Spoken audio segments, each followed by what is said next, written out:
Plants vs. Zombies 2 has a ridiculous amount of plants, so it's really no surprise there's actually a few scrapped and unused plants that were found inside of the game's files. And today I'm going to be showing you every single plant that has either been scrapped or just has been left unused inside of the game's files. Starting off, we have the beet, which is one of the only plants that will be in this video that has a full complete render of it, as a lot of the plants inside this video don't actually have any design for them. And the beet actually has a good amount of artwork for it. We even have this early sketch of it, which looks a lot different than the sketch that was supposed to be inside of the game. And we also have this artwork of how the beet would actually be used. It seems that it would charge up and then hit zombies, very similar to bok choy. And this plant was actually replaced by bok choy when the actual game was released. So yeah, this basically was just a very early on version of the bok choy, so it makes sense why it was replaced as well, but basically did the exact same thing. But yeah, you actually might recognize this plant as well, but it was in a few other Plants vs. Zombies games, including Plants vs. Zombies Adventures. And this plant was also used in Plants vs. Zombies Heroes, just with a different name being the super fat beans, instead of just being the normal beet. But yeah, this is definitely a pretty interesting plant, but it honestly wouldn't have that much of a use in Plants vs. Zombies 2, because we already have other plants like bok choy, which basically do the exact same thing as it. Next up, we have the tactical cuke. Now, you will definitely recognize this plant if you played the Chinese version of Plants vs. Zombies 2, as well as actually inside of the game as a power-up. But the tactical cuke was actually supposed to just be a normal plant and not actually a power-up in the original Plants vs. Zombies 2, but it was never added. And we actually know why the developers decided to remove this plant, because we actually have a direct reason from them.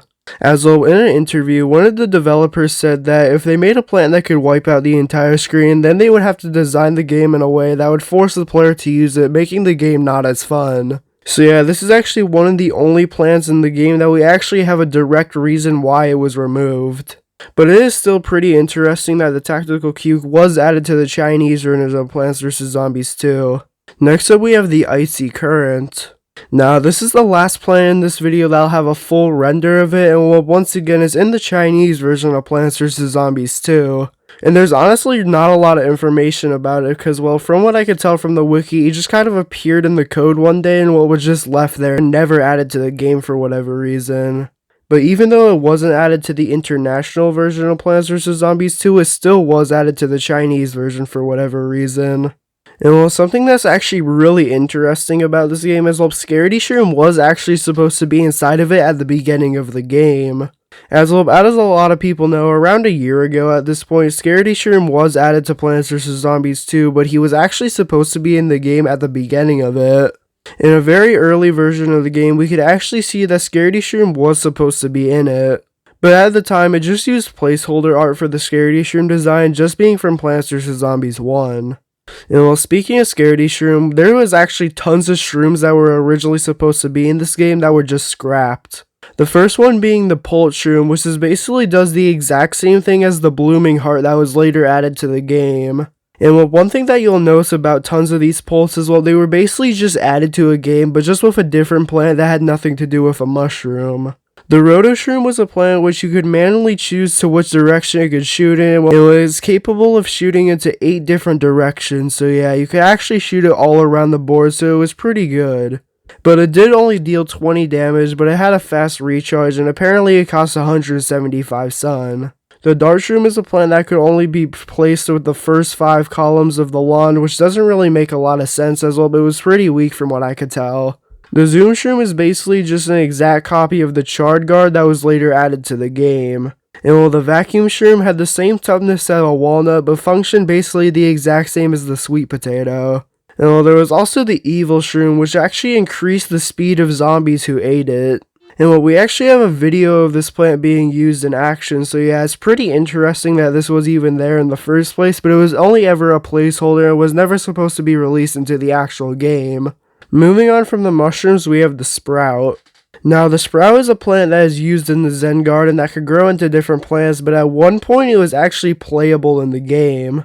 And it actually had a pretty weird function as when placed in an odd column, it had a 50% chance of growing into a sunflower and a 50% chance of growing into a pea shooter. And in an even column, it had a 75% chance of growing into a walnut and a 25% chance of growing into a tall nut. So yeah, it's definitely a really weird plant. Honestly, it doesn't really make a lot of sense to use, as you could literally just place down the plant normally, but it doesn't seem like this one was ever supposed to be meant to be used in the game in the first place. Next up we have the sun pod, which is a really strange plant as it uses the pea pod texture, but every 500 sun you have saved up, it grows an extra head. And well, that's literally all I know about this plant. It doesn't really do anything else that I could tell. And well, it costs 300 suns. So yeah, it honestly has no point because you could just spawn in a pea pod and just put the heads into it. So yeah, it was most likely just another placeholder plant.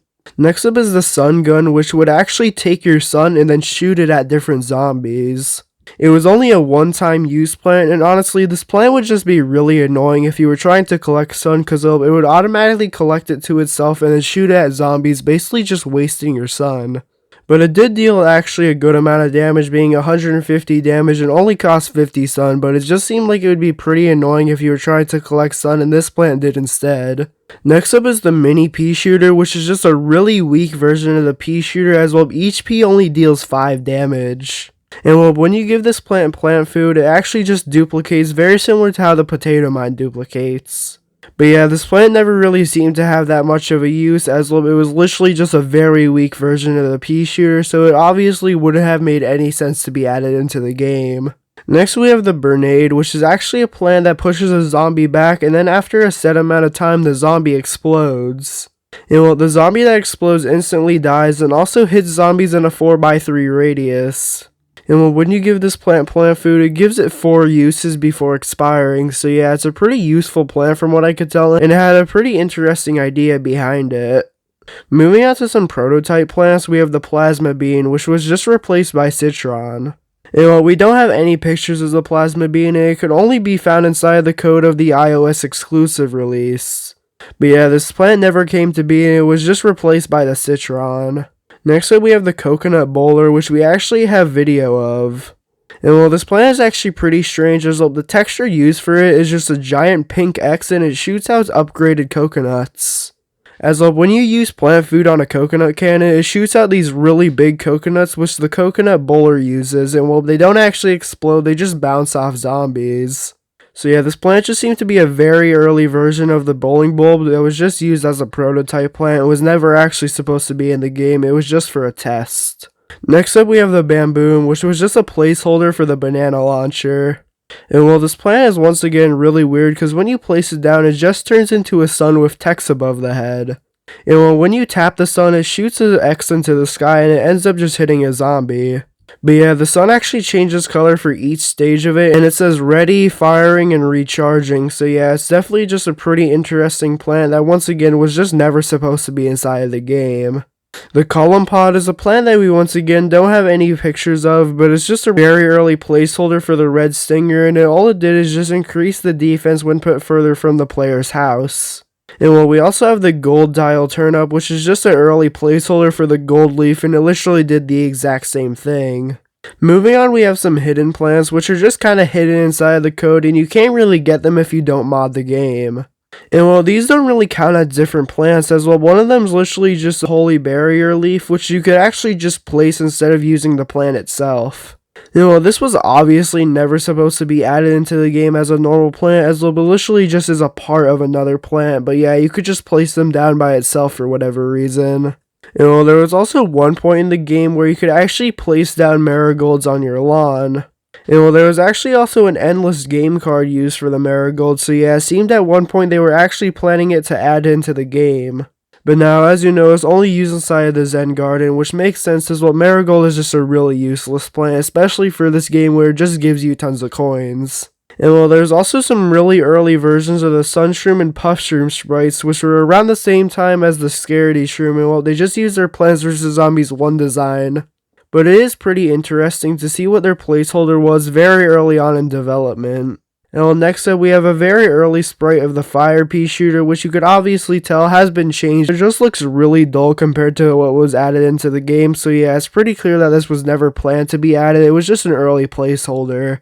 But yeah, that was it for early plants that were added into the game. There's a few other small things like different sun costs in the early game, but there's no real reason to look at that, as well they're just really subtle changes, so if you really want to look at that, you could just look on the Plants vs. Zombies wiki and go to the Plants vs. Zombies 2 concept section.